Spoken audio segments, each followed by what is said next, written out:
Sa simula ng pelikula, ipinakita ang isang naglalarong lobo, ngunit dahil sa kawalang ingat nito, nadulas siya at muntik nang mahulog sa bangin.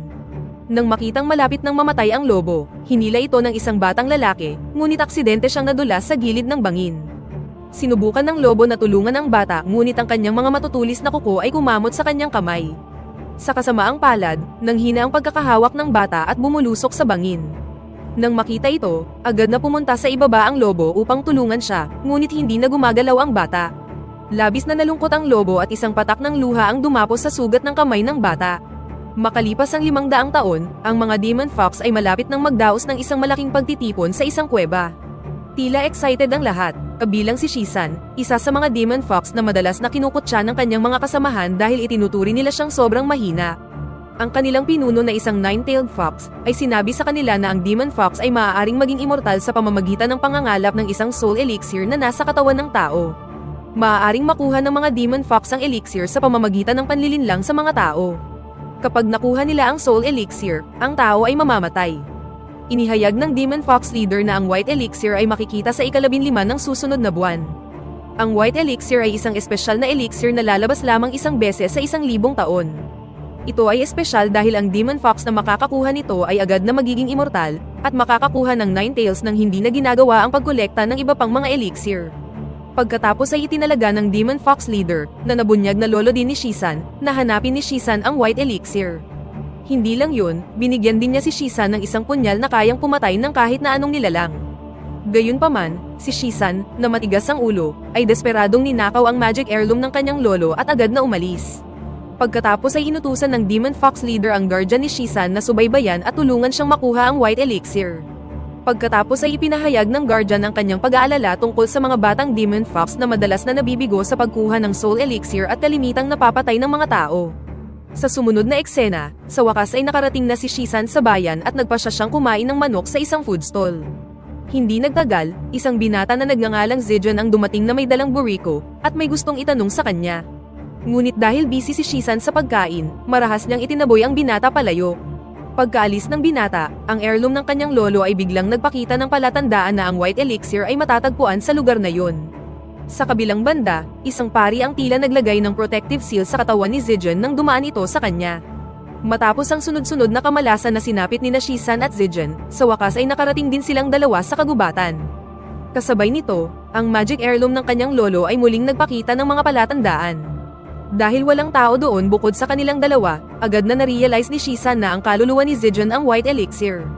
Pagkatapos ay nagpasya sina Shisan at Zijon na magpahinga sa isang kubo dahil malapit nang dumating ang gabi. Si Shisan, na dati ay napakasungit, ngayon ay mabait na kay Zijon para lukohin siya upang makuha ang white elixir na nasa katawan niya. Sa kanilang pag-uusap, sinabi ni Zijon kay Shisan na pupunta siya sa capital para kumuha ng royal exam. Sinabi rin niya na hinahanap niya ang kanyang nakatatandang kapatid na nagngangalang Dauran, at balak niyang iregalo ang burrito sa kanyang kapatid. Ngunit ngayon, nawala ang burrito dahil sa kapabayaan ni Shisan. Nang dumating ang gabi, si Zijon, na pagod buong araw dahil sa paghabol sa hayop, ay tuluyan ng nakatulog. Matapos tiyaking natutulog na talaga si Zijon, inilabas ni Shisan ang kanyang punyal at handa nang patayin siya. Gayunpaman, biglang dumating ang guardian ni Shisan at pinigilan siyang patayin si Zijon.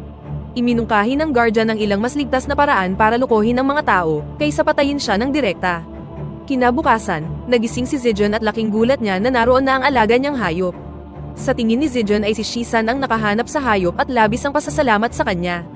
Simula noon, nagsimula ng mabuo ang pagkakaibigan nilang dalawa.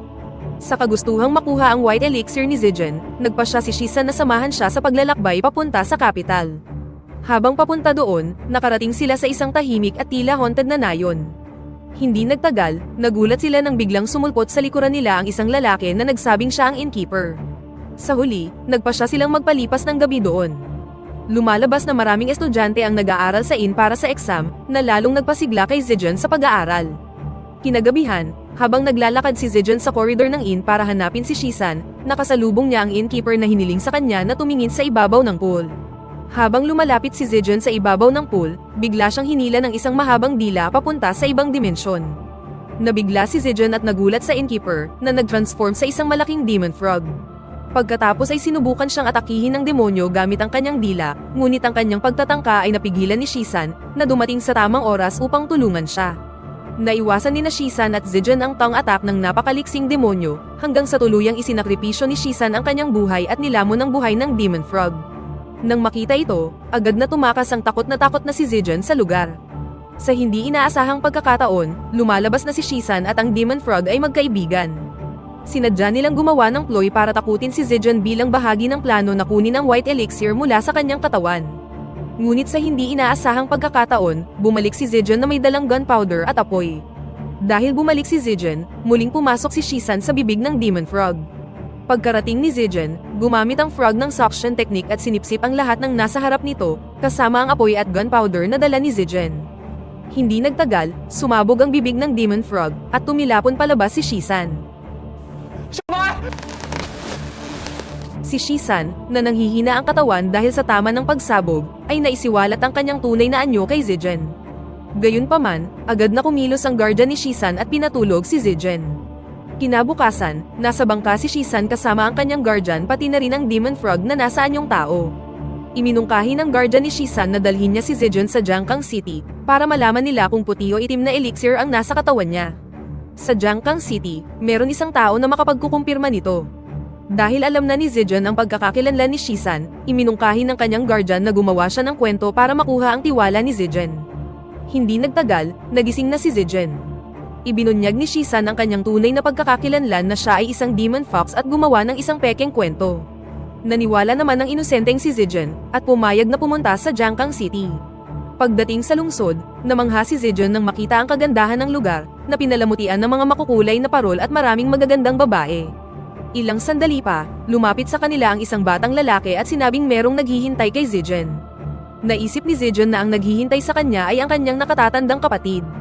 Gayunpaman, nag-alinlangan siya na pupunta ang kanyang kapatid sa isang lugar na nag-aalok ng makamundong kasiyahan tulad nito. Sinabihan si Zijan na pumasok sa isang silid, habang si Shisan naman ay naghintay sa labas kasama ang kanyang guardian na nagbalat kayo bilang isang babae. Sa loob ng silid, nakilala ni Zijan ang isang napakagandang babae na nagngangalang Yinglian. Nang makita ang babae, nabighani siya sa kagandahan at malambot na galaw nito. Nang parang na-hypnotize ng magic spell, muntik na siya nitong mapikot.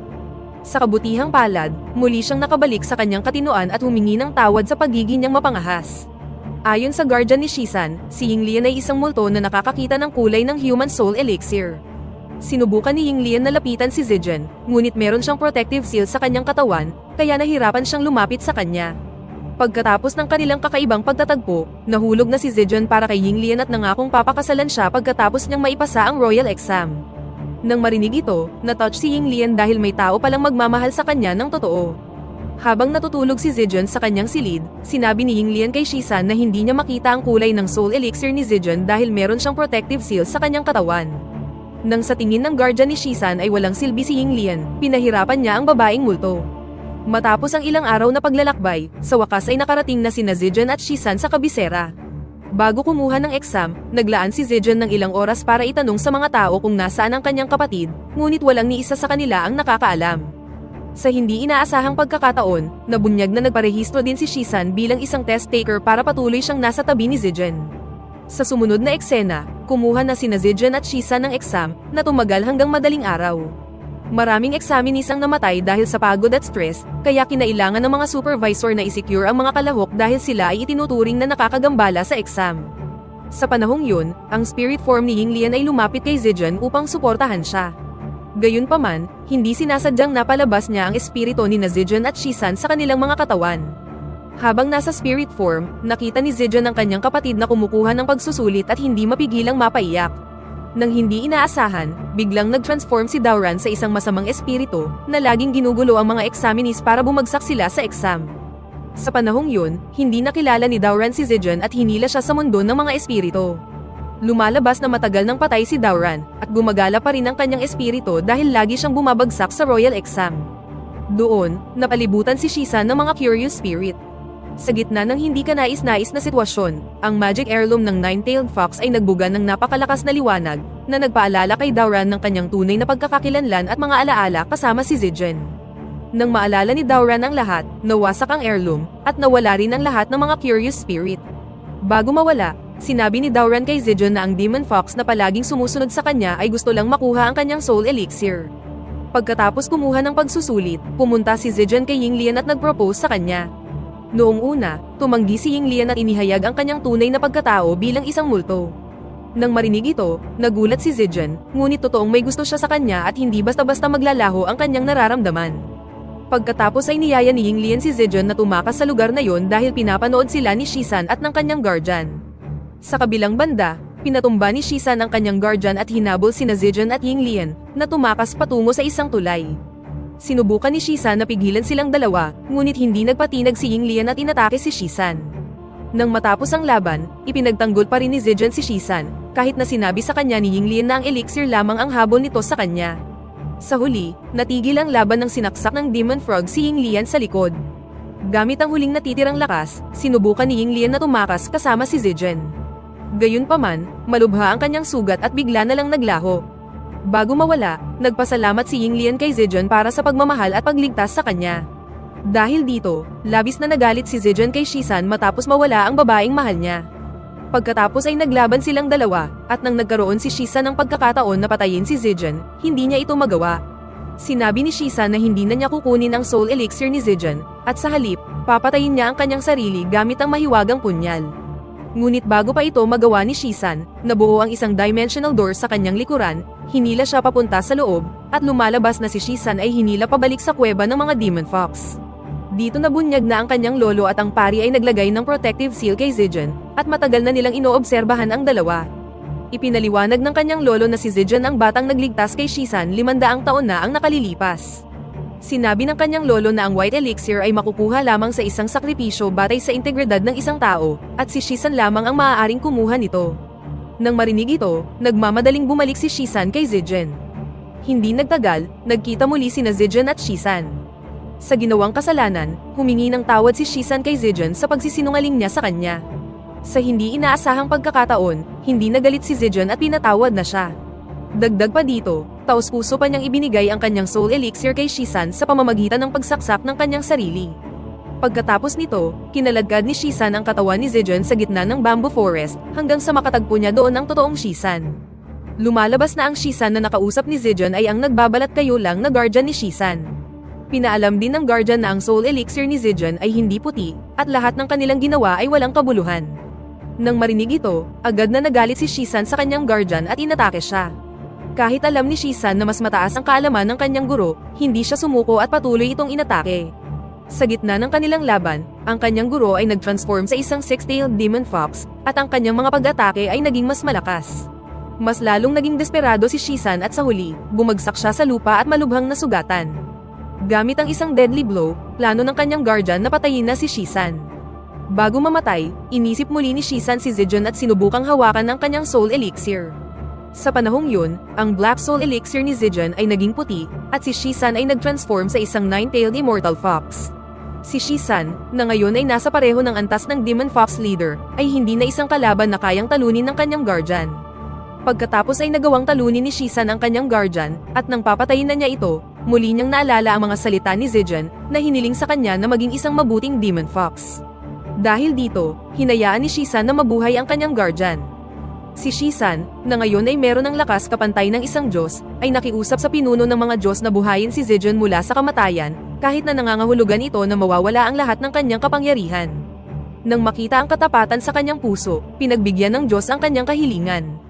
Hindi nagtagal, muling nabuhay si Zijan, ngunit wala na siyang maalala tungkol kay Shisan. Isang araw, habang nasa kagubatan si Zijan, nakilala niya ang isang lobo na merong sugat sa paa. Dinala ni Zijan ang hayop sa kanyang tahanan at inalagaan ito hanggang sa gumaling ang kanyang sugat. Dito nabunyag na ang lobo ay si Shisan, na nawalan na ng lahat ng kapangyarihan at naging ordinaryong lobo na lang. Bagamat nakakalungkot na nakalimutan na siya ni Zijan, masaya pa rin si Shisan na muling nabuhay ang kanyang kaibigan. Ang mabait na si Zijan ay taos-pusong nag-alaga kay Shisan, at sila ngayon ay namuhay ng magkasama na parang magkaibigan na lumipat sa bagong pahina, at dito na nagtatapos ang pelikula.